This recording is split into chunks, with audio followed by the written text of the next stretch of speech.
Hello guys and welcome back to my YouTube channel. Let me sip my water before we start the episode.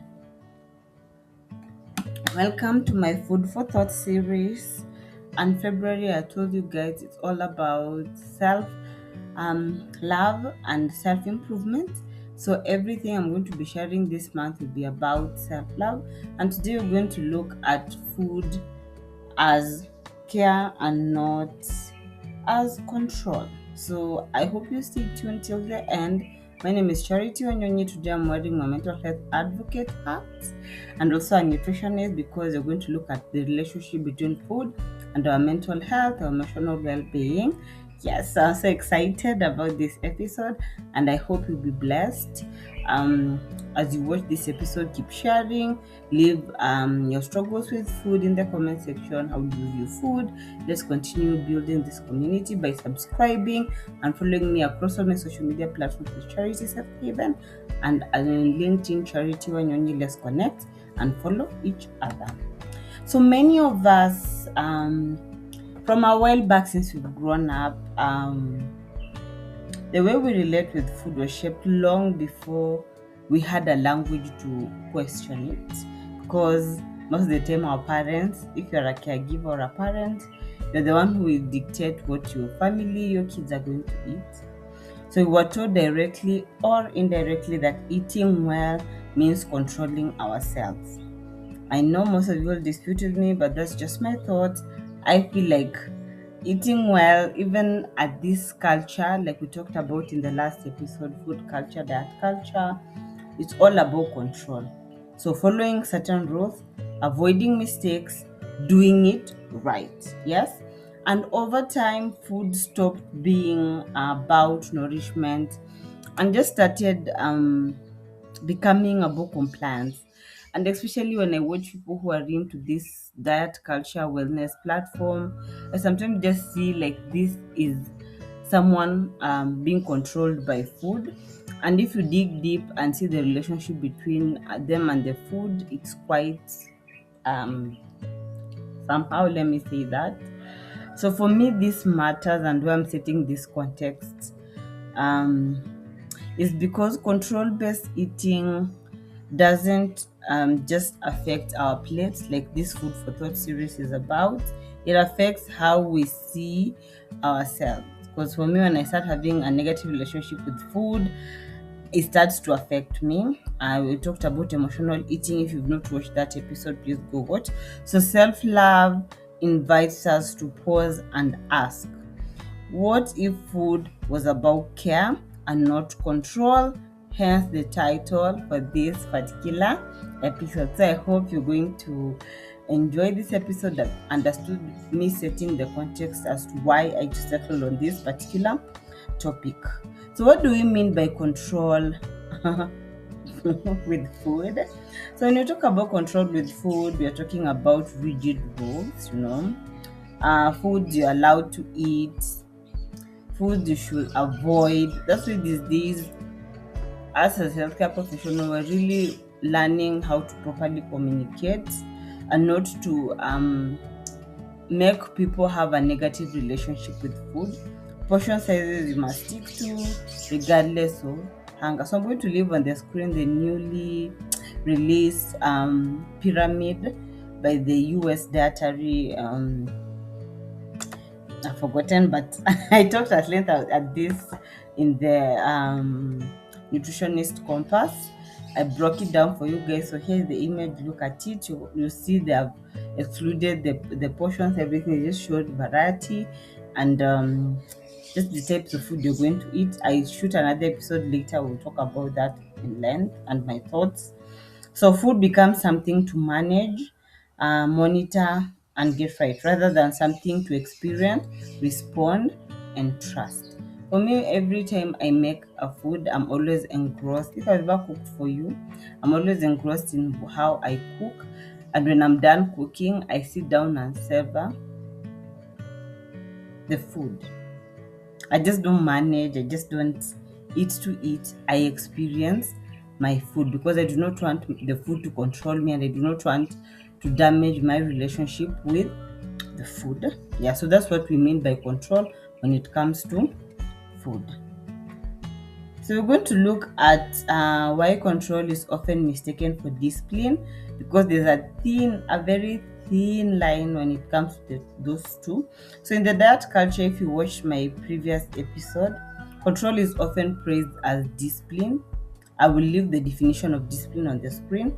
So skipping meals is seen as strength. I'm going to skip meals. I'm going to not to eat this, do this. If you're advised by a healthcare provider, please do it. But if not, I may don't see the need for skipping meals.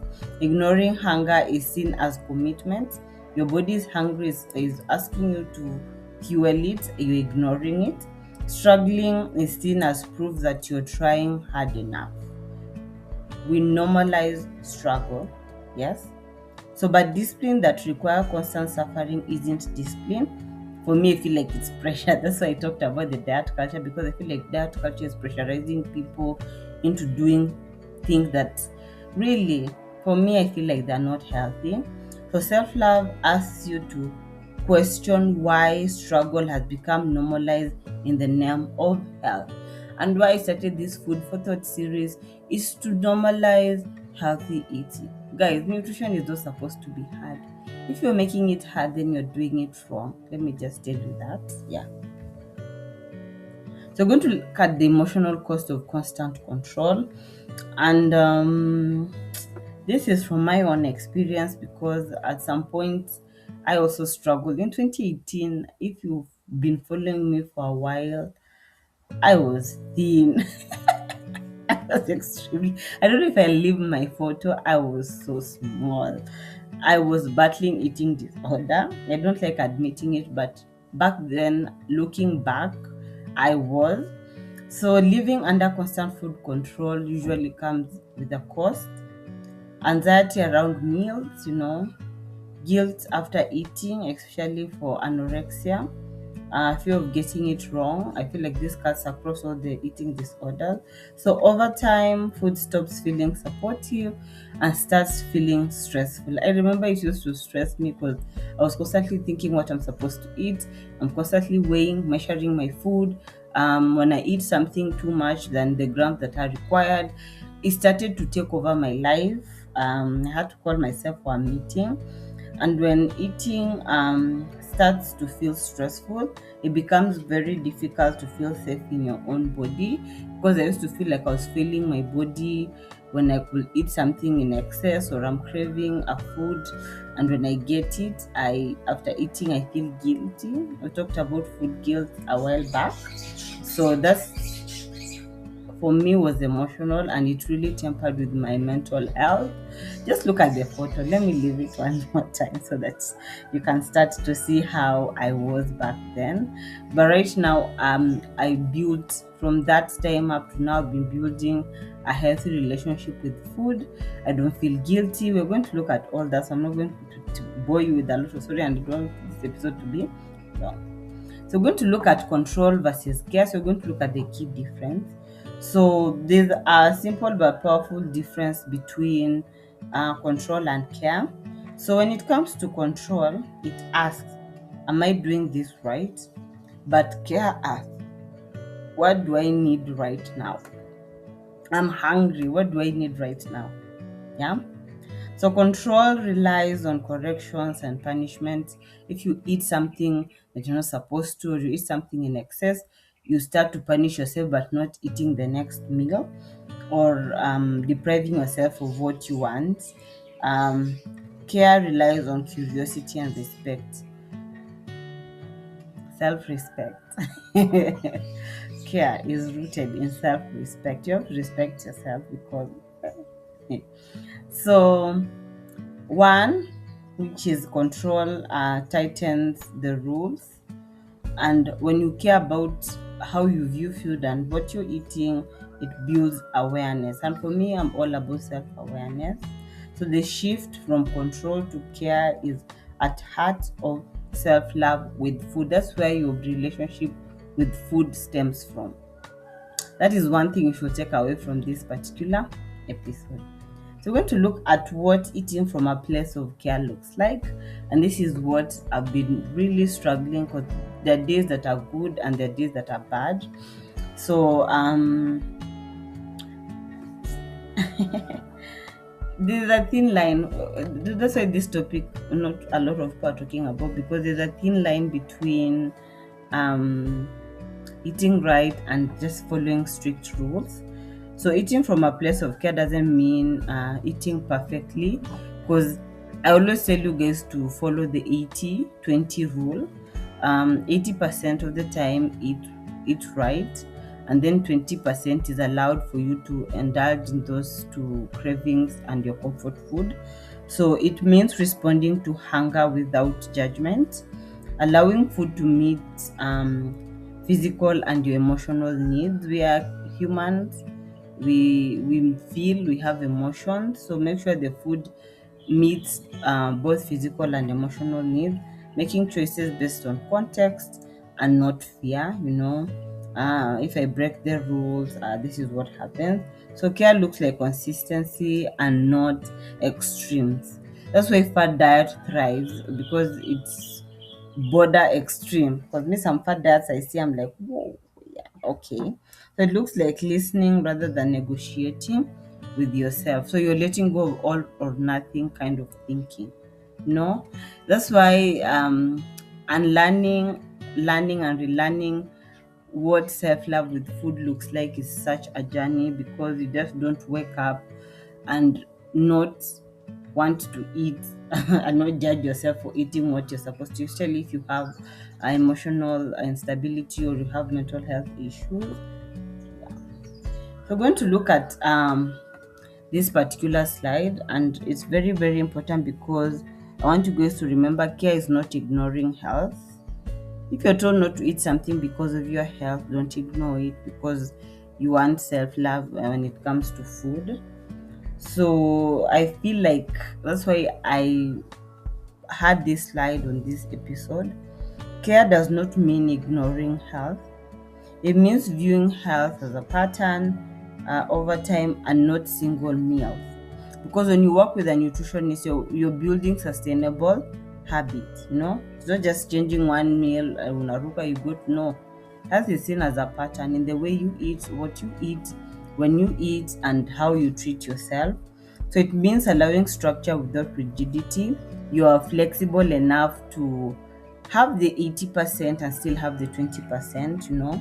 It means respecting culture, preference, and real life, because you cannot take something that works for the Western world and bringing it into the African context, where we have our own culture, our own food, we have preferences, culture, beliefs, faith. So it's very, very important.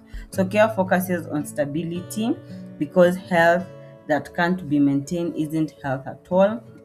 That's why fat diet, I really discourage fat diet, because most of the time at the end of the tunnel, when it comes to a fat diet, there's usually a negative health outcome, because you're doing something very quick. It's not sustainable. Once you stop, you go back to your old habits, or sometimes you might have done damage and then you go to the hospital now for the nutritionist, the healthcare team, to rectify what you did. So it's very, very important to seek help if you cannot do it on your own.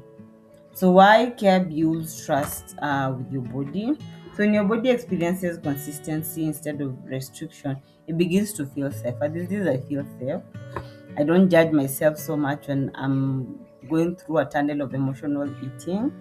Um, I have learned, or I'm still learning, my hunger cues and fullness cues, and I'm trying to self-regulate when I'm hungry, and when I feel like I'm full, I stop. I don't continue eating. To my full, you have to finish everything on the plate. That is also something I'm unlearning. And also, like, serve yourself, especially when you're in a party setting, you want to serve everything. I'm learning how to just serve what's right for me.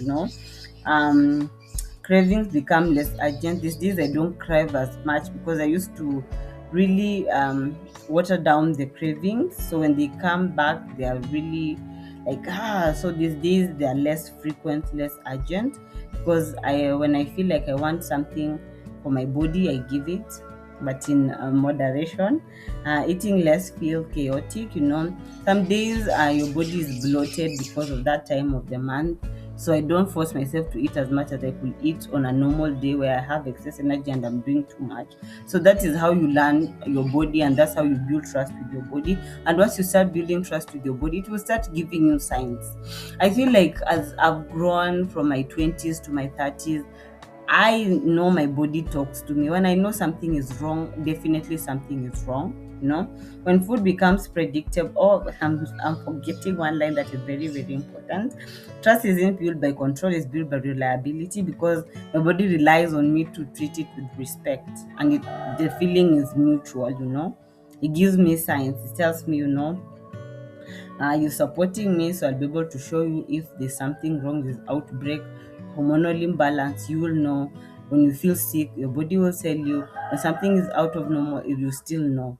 So I feel like when food becomes predictable and supportive, the body no longer feels the need to overreact. I'm not going to go on survival mode because my caretaker is deciding to go on a sudden fast without preparing me for that fast. So your body will be able to give you sense. And I want you guys to really pause and read what is on this slide so that you can be able to start building trust with your own body. I'm sorry now I've gone verbal because I'm very passionate about this.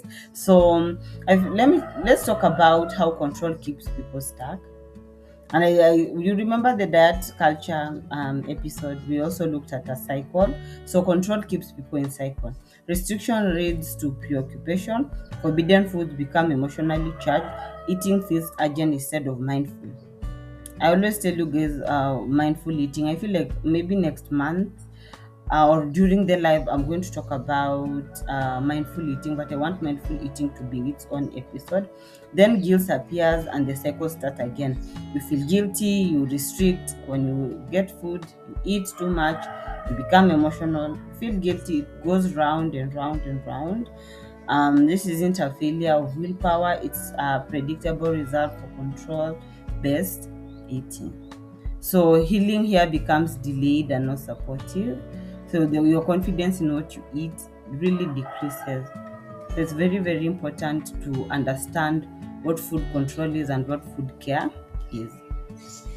So we're going to look at food as self-respect, the basis of this episode. So when food becomes care, it becomes an act of self-respect. You're not surveilling yourself. Meals are no longer moral tests. Don't eat this, don't do that. When I eat this, this is good. Okay, nourishment supports focus, mood, and resilience. You stop surveilling yourself and start supporting yourself. So you're not on a test what you're supposed to eat, what you're not supposed to eat.